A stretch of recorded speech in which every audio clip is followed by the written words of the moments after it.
برات ماشین میخرم. پسرم حالا تو کلان شو. تمام خریدیم. من نفهمیدم تو چرا اینقدر پول کلان رو بیهوده صرف کردی.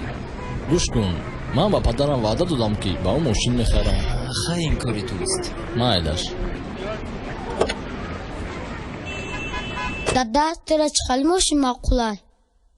گوش کن پسرم، من میخوام که ماشین مارکه مرسدس باشد، در درونش باشد انا این طور مارکه تلویزیون، چرخویش انا این طور کلون باشد. بله دادا جان، پول کار کنم میخرم تا. بیا اینجا.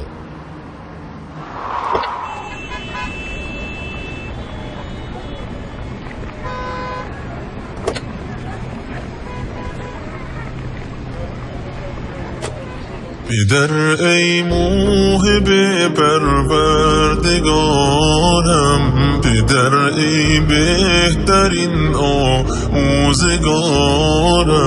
تو با من بودی و با من نشستی، شدی آن خنده هایت یادگارم، شدی آن خنده هایت یادگارم.